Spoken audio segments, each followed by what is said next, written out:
O presidente Lula fez a última reunião ministerial do ano e aproveitou para mandar um recadinho para o Flávio Dino.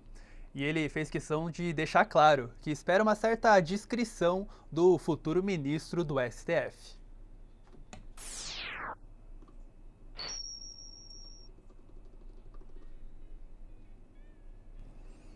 Quem vai contar essa história pra gente é a Sofia. Sofia, que recado é esse que o Lula mandou pro Flávio Dino? Pois é, vamos lá. Tudo isso aconteceu numa reunião ministerial, que foi agora na quarta-feira, dia 20, né? Hoje. E foi a quarta e última reunião ministerial desse ano. Todos os ministros estavam presentes, incluindo o atual ministro da Justiça, Flávio Dino, né? Será ministro do Supremo Tribunal Federal, mas por enquanto ainda é o ministro da Justiça. E daí o Lula falou especificamente para ele. Vamos ver lá o que falou? Porque Vamos todo mundo ver. quer saber.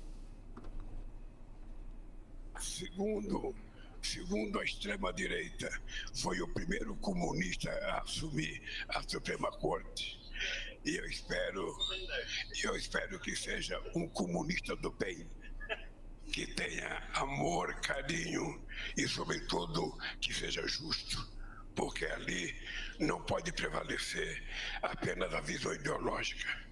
Ali, meu caro Flávio Dino, com a tua competência, só tem uma coisa que você não pode trair: é o teu compromisso com o povo brasileiro e o compromisso com a verdade. Um ministro da Suprema Corte não tem que ficar dando entrevista, não tem que ficar dando palpite sobre o voto. Ele fala nos autos do processo e é isso que interessa para quem recorre à Suprema Corte. Eu estou confiante que você será motivo de orgulho para o nosso país depois que você assumir, dia 22 de fevereiro, a Suprema Corte. Então, na verdade, aí a gente já viu que teve vários recados, na verdade, né? A gente tem ali a data, né? Que ele fala ali no finalzinho, quando que o Flávio Dino vai assumir. Então, eu acho que isso é uma coisa importante que pode passar batido. Também tem ali um pedido de discrição, né? Não tem que ficar falando dos votos, não tem que ficar dando entrevista. E isso aí pode ser para o Flávio Dino, a gente sabe que é uma figura bem midiática, não tem como negar. Ouso dizer que ele sabe usar melhor a comunicação do que o resto do governo Lula inteiro junto. E também pode ser um aviso aí indireto para outros ministros do STF, porque vamos e convenhamos, o Dino não é o único midiático aí, né? Tem outros ministros que volta e meia estão nos noticiários, seja porque de fato tiveram um protagonismo muito grande no que a gente, todo esse processo que a gente passou, como Xandão, seja porque aparece em reunião do DCE falando coisas que vai aparecer em todas as notícias, como Barroso, né?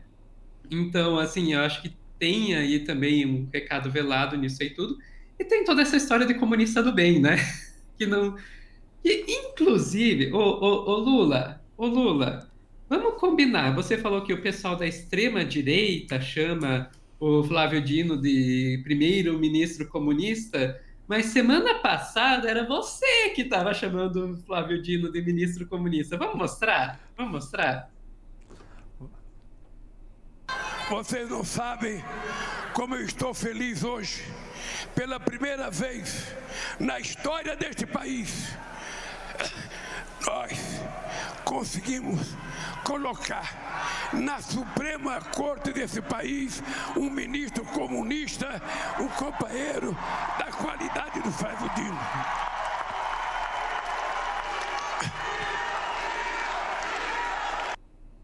Então, ó, o Lula também já veio com essa história de primeiro-ministro comunista na Suprema Corte, né? Isso aí foi semana passada, na quarta jornada da juventude, que aconteceu lá em Brasília. Então, o Lula estava entre os deles, né? E isso claramente foi uma provocação, e uma provocação que, diga de passagem, rolou muito bem, porque todos os noticiários estavam falando disso, né? teve aí o secretário-geral da Presidência da República que tentou, assim, tipo, diminuir, jogar uns panos quentes em cima, dizendo, não, não, ele estava aí falando isso porque ele estava entre os jovens. E foi literalmente essa a justificativa. Não, é porque ele estava falando para os jovens. Mas então, Sofia, você tá me dizendo que na última reunião ministerial do ano, o Lula usou essa última reunião como Twitter para mandar umas indiretinhas pros ministros. Só que no Twitter, né, não tem jeito, você foi atrás de um Twitter antigo do Lula, né, na verdade um vídeo antigo do Lula, para mostrar que ele também já tinha chamado o Flávio Dino de comunista. Pois é, na internet tudo é eterno, né? O print é eterno. O print é eterno. Pois é, mas teve mais coisa que rolou nessa Teve reunião mais coisa, ministerial aí. teve mais indiretas? Não, daí teve uma questão que daí eu vou dizer que foi bem direta, na verdade, que assim como Essa foi direta. que assim como o Lula falou do Dino, o Lula também deu destaque a um outro ministro aí nessa reunião, que foi o Haddad. O Haddad. Vamos ver lá o que falou do Haddad. Questão de dizer que no nosso governo a gente não conversa com o Centrão, a gente conversa com partidos. A gente conversa com todos os partidos que têm deputados na Câmara do Deputado, todos os partidos que têm senador. A gente não pergunta de que partido é a pessoa. A gente leva a proposta e, em cima daquela proposta, a gente estabelece as conversações necessárias.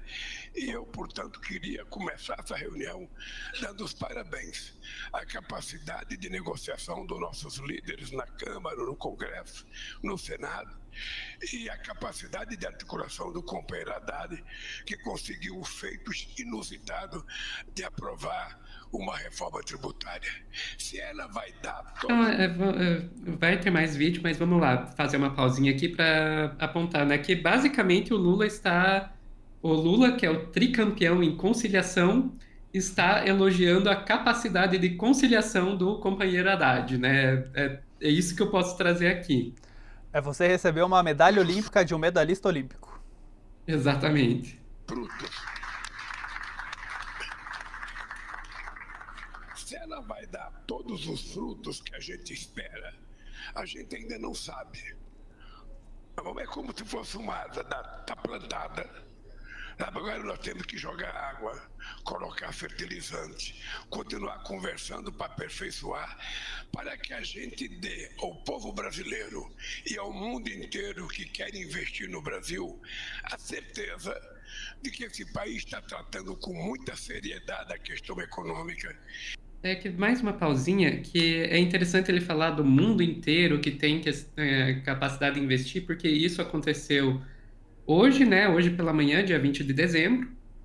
E hoje pela manhã, o que estava em todos os jornais era o fato de que a Standard Poor's, que é uma empresa aí é uma organização que avalia o crédito, que avalia o quanto você deve ou não investir em determinado país, aumentou a nota do Brasil, né? Então, é um contexto que é importante para a gente entender essa fala do Lula, né? Que ele está dizendo isso no momento que está todo mundo comentando que, opa, o Brasil está sendo considerado ganhou pontos, ganhou posições aí em termos de se devem ou não investir.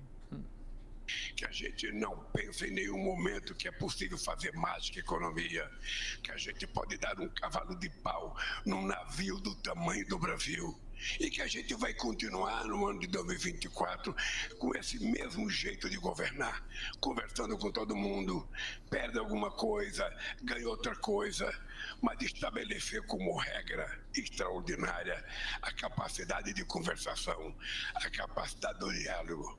Pobre do governante que acha que pode trocar a mesa de diálogo por uma metralhadora, por um fuzil ou por um canhão.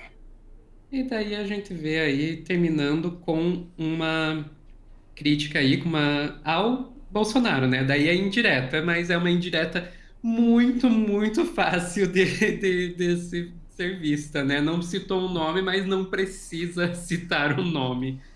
Agora, tem um ponto aí, até agora eu acho que tá muito. O que eu tinha de informação era isso, né? Agora vem a opinião. Até aí eu tava com um tom muito amigável aí com o Lula, mas tem uma questão que eu quero criticar nesse discurso dele aí. E vamos lá, ele fala, a gente perde umas coisas, ganha outras, e de fato, política é assim, perde umas, ganha outra, abre mão de uma coisa para ganhar outra. Agora a gente sempre tem que pensar no que está se abrindo mão e em troca do quê, né? Porque quando a gente olha quais são as pautas que o Lula está deixando como secundárias para focar na pauta econômica, a gente começa a ficar um pouco preocupado. Então, por exemplo, esses dias mesmo eu estava aqui conversando com a Ana sobre como o governo Lula estava contrário a investigações e a CPI da Braskem porque não quer irritar o Lira quando estava querendo votar a reforma tributária. Vamos lembrar que também a questão do marco temporal, o governo Lula deixou em aberto para a base aliada se votava contra ou a favor da urgência do marco temporal, porque, não, é mais importante as pautas econômicas do que o marco temporal. Então, a gente sempre tem que tomar cuidado com esse discurso de, a gente abre a mão aqui para ganhar ali. Ok, isso é do jogo, política se faz assim. Mas o que nós estamos abrindo mão e em troca do quê? Esse é o cuidado que a gente tem que ter e esse é uma coisa que, ó, seu Lula, miga, não tem como te defender. E são pautas que, inclusive, parecem ter ajudado a eleger o atual presidente, essas pautas que agora se tornaram secundárias. Exatamente. Exatamente. Mais uma que eu posso citar aqui. Hoje mesmo, no Repórter Brasil, eles estavam falando que, olha, o primeiro ano do governo Lula está acabando e o governo Lula não comprou nenhuma terra para dedicar à reforma agrária, se igualando aos 2 últimos anos do governo Bolsonaro. Escuta, se o governo Lula, que teve o apoio que teve do MST, não está fazendo melhor que o Bolsonaro nos seus 2 últimos anos, miga, não tem como te defender. Você tem que pensar melhor no que você está abrindo mão aí na hora de fazer essas negociações. Então é isso, Sofia. Muito obrigado pelas informações. E então, um recadinho aí pro presidente Lula. Não adianta ficar de indiretinha no Twitter ministerial, na última reunião ministerial, porque o print é eterno, inclusive o print das pautas que durante as eleições foram prioridades e que agora estão ficando secundárias.